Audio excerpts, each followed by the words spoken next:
Hello everyone. You know, there's a real danger of being someone who talks about media online, and that is that you kind of become a FOMO replacer, or fear of missing out, for those of you who don't speak corporate manipulation. Which is to say that you kind of see. We're kind of in the danger where we are exposed to so much media that it becomes easier to look up videos of other people talking about stuff than actually experiencing that media itself. Being a FOMO diffuser is wonderful. But I do fear that, not experiencing some media can really suck for some people because there's some great stuff out there. So I decided to compile all the books that I really like and would recommend without hesitation, and try and get you to read them. Now, don't worry, this isn't, you have to read these or I will hate you forever, just for a while. Read whatever you want. I'm gonna give a little bit of context on each of them, so And next time I will be talking about books that I want to recommend, but I struggle a little bit more with finding the correct niche audience, so don't feel bad if you want to skip any of these books. They're just my picks. So, let's go alphabetically, because I can't be bothered to rank these. Firstly, Fantasy Worlds of Peter S. Beagle. This is a collected of works, but I do feel very comfortable recommending The Last Unicorn and Come Lady Death. The Last Unicorn is kind of a meta-understanding of fantasy, which is very fun, and Come Lady Death is a short story about, it's been a while since I've read it, but it was glorious and great, and I really wish that people knew Peter S. Beagle, not just from The Last Unicorn, but also from that. Now, The Last Unicorn had some issues with it, but not enough to detract. And behind here there's a quote from Ursula K. Le Guin, so that's gonna count for something. Next, we have Matt Clayton's take on mythology. Here you can see Sumerian mythology, which I found hugely interesting. My problem with a lot of mythology, and a lot of fairy tales for that matter, is that they only use sources that are in the public domain because they were made so long ago without giving context to what these stories can mean, or take into account the fact that some of these stories have probably been changed by colonizers who recorded them. But this guy takes notes before the stories and tells you about the context of them before actually delving into the stories in an understandable way. And that's kind of what I've been missing from a lot of mythology. I've read a lot of mythology, fairy tales, and whatever, and there are only a few people who do this kind of work, so if you can, look for Matt Clayton's books, because they're good on that aspect. So, if you're weird and annoyed like me about that aspect, here's your savior, I guess. Next is a little box set of The Hunger Games. I like The Hunger Games. I think they're actually really brilliant political satire books about the dangers of capitalism without actually being, funny.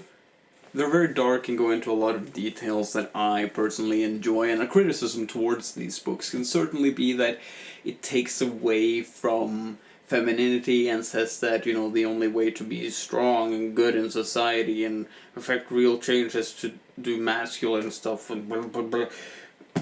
And that is a fair criticism to level at this work, but I still think it's good.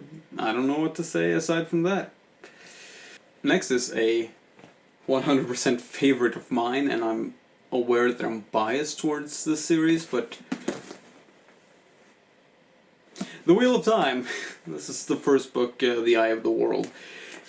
I honestly love this series so much. I got it specifically because my dad referenced it, and he made me interested in it.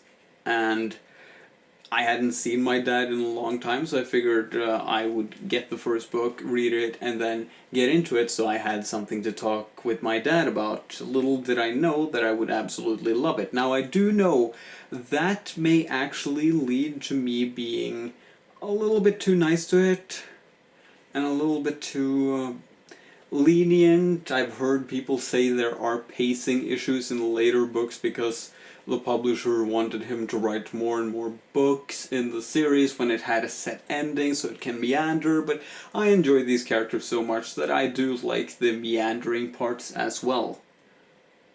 But that's just me, so take my recommendation here with a grain of salt. I can't be objective, nobody can be. There's also a prequel, and I would only recommend that to hardcore fans like myself. Read the prequel last, I think is what I'm saying.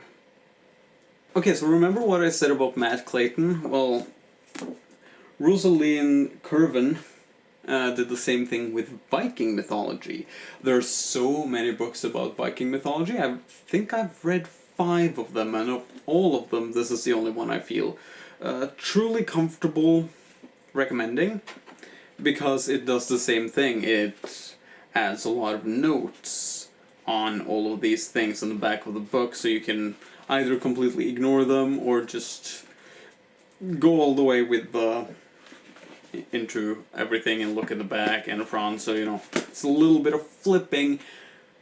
But this one is so good because it actually takes into account the cultural context and stuff. This is good. This is really good, and yeah, if there's one book about Norse mythology you should pick up, it's this one. Everything else is secondary. Here's another one. This is A Monster Calls by Patrick Ness. There is another author here. I should probably have checked this before I started recording. From an original idea by Siobhan Down. Siobhan Dowd, actually. This book is kind of fantastic because it's all about a boy struggling to come to terms with the fact that his mother is dying from cancer. This took a very dark turn, I know, but this book is absolutely worth it. I read it at a point in my time when I really needed to hear what this book had to say. It was not an easy time, but this made it easier. And I think my final note, like I have a notebook on the side, about this book was that I hope I can give this to someone when they need it, because it was hugely helpful and something I have no shame just giving on, because it's very important what it has to say, and to people that struggle with a family member dying, or maybe have some kids that struggle to find out what it is. This book may be a little bit dark, maybe a little bit scary, but it's kind of what people may need. I don't know. I'm not smart, I just talk about books online and speak with some level of confidence, so people assume I know what I'm talking about. Let's move on to something a little bit brighter, but not by much. George Orwell's Animal Farm. So unless you couldn't tell by my shirt, I'm very far left. There's a lot of people who have said that Animal Farm is about the failure of communism, and they're wrong. Even my stepfather said, you know, "Ooh, you're a communist? Well, we both read Animal Farm, so we know how bad that turns out." Firstly, I am an anarcho-communist, not a full-on communist. Which is to say that I just want to skip the step where there's a state directly into the no-state business. Secondly, it doesn't do that. It's more a critique of Stalin than the actual actual communism. You know, it literally starts with two pigs that are supposed to be Marx and Lenin, and then Stalin comes and chases them away, and then all hell breaks loose because Stalin builds basically capitalism again.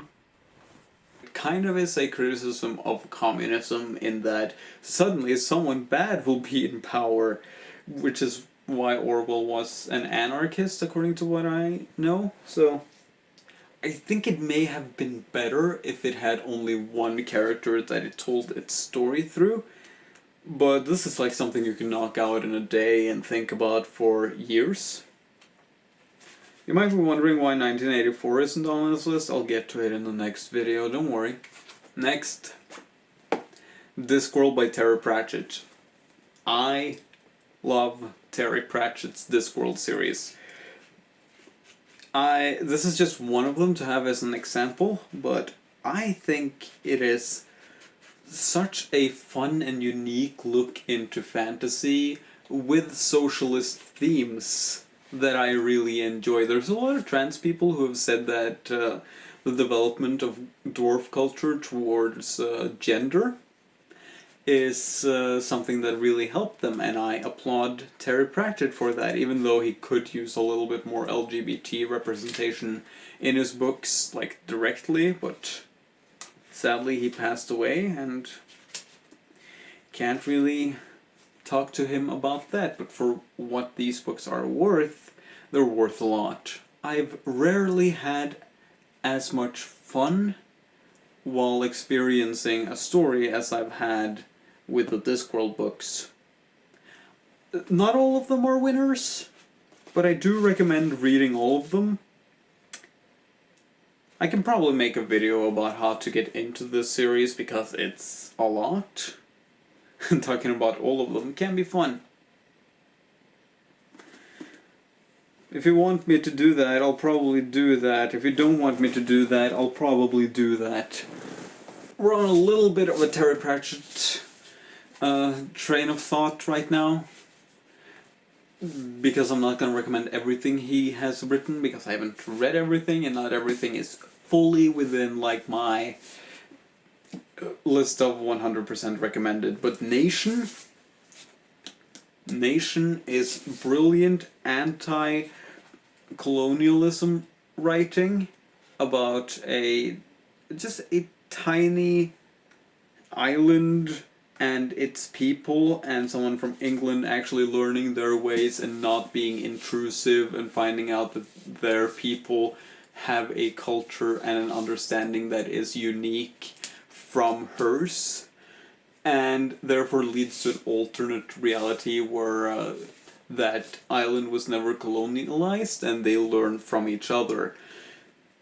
This is a fully realized, brilliant book that I really enjoy, and if you think that Terry Pratchett's comedy is a lot in Discworld, then this is much more laid down and bare. You might be wondering why I don't have a dust jacket for this, and that's because I got it from a library, and that was just giving away stuff.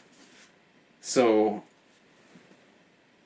it has sustained some damage, but it's still a wonderful book that I recommend people pick up, because it's really good. Next is Good Omens by Terry Pratchett and Neil Gaiman. I said I was going to do it alphabetically, and Pratchett's name's on top. Good Omens is my first experience with Terry Pratchett, and it is so funny, so clever, and one of the best things that Neil Gaiman has ever helped write. I have problems with Neil Gaiman, but, you know, this book, it's fun, it's clever, and it has made me laugh so many times.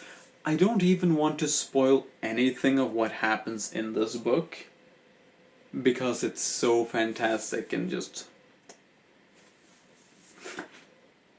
Read it. If you don't have patience for reading, I've heard that the show is good, but I haven't seen the show, so... But there's a lot of things in descriptions and character that is in the book that I think will struggle to be translated into TV, so pick up the book as well, read it first. I don't know. You do you. Well, it's been a while since we've talked about something heavy, so let's talk about Mouse. This is Art Spiegelman's The Complete Mouse. It is a story about the author's father and how he was in Auschwitz and in Germany during the rise of the far right.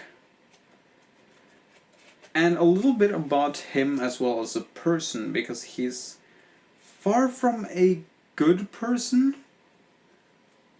He is a victim, but that I feel really adds to the whole book a lot, that it's very honest and doesn't try to sugarcoat his father as a perfect being for having survived the frankly terrifying conditions within the Holocaust. There's also commentary about using the concentration camps as quote-unquote entertainment, and like the animal allegory is also kind of interrogated repeatedly. If you haven't read Mouse, you've done yourself a disservice. It is so good and so heartbreaking, and you owe it to yourself to read it. It's very good. And on to something not so heavy, The Orphan's Tales by Catherine M. Valente, if that is how you pronounce her name. Okay, so here's the pitch for the book. There's a girl in the palace gardens, and everyone says she's this demon with darkness just around her eyes.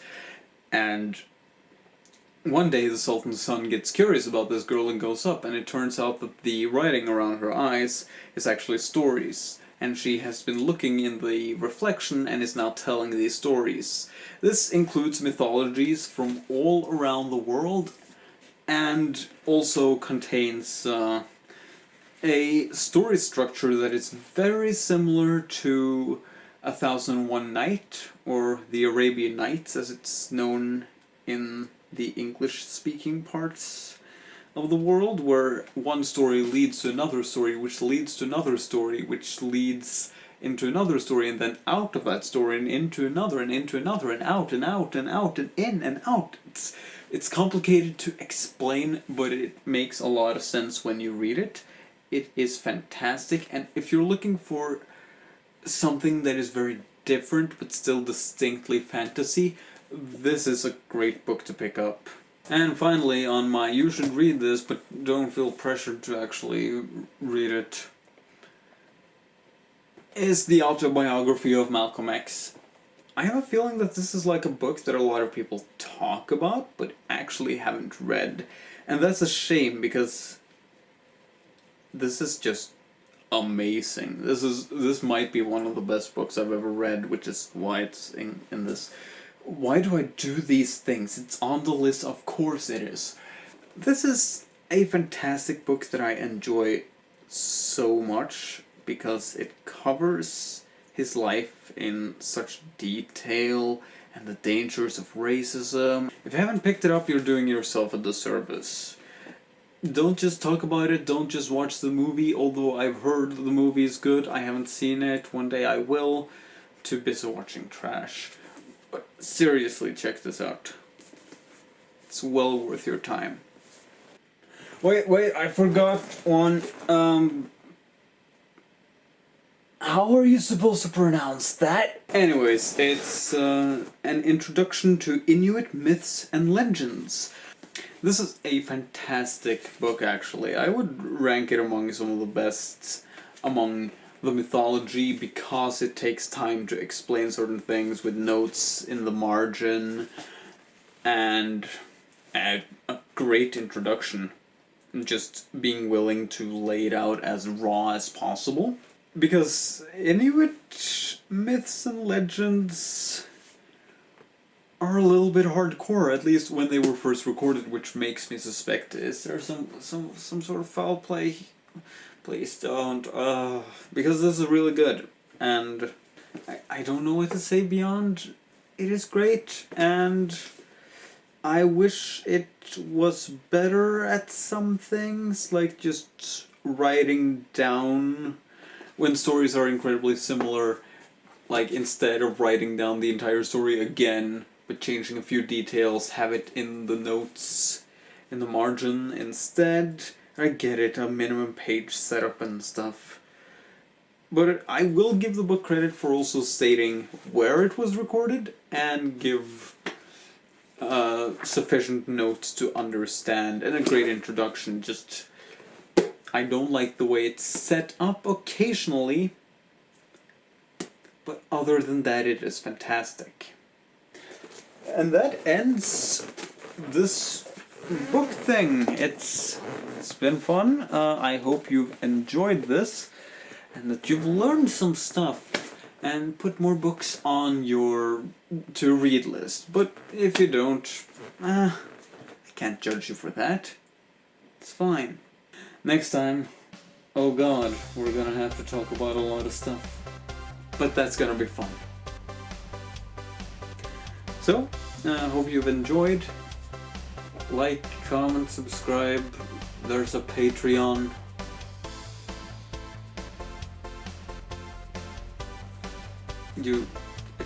If you go to the Patreon, you can kind of decide what I'm going to do next, or help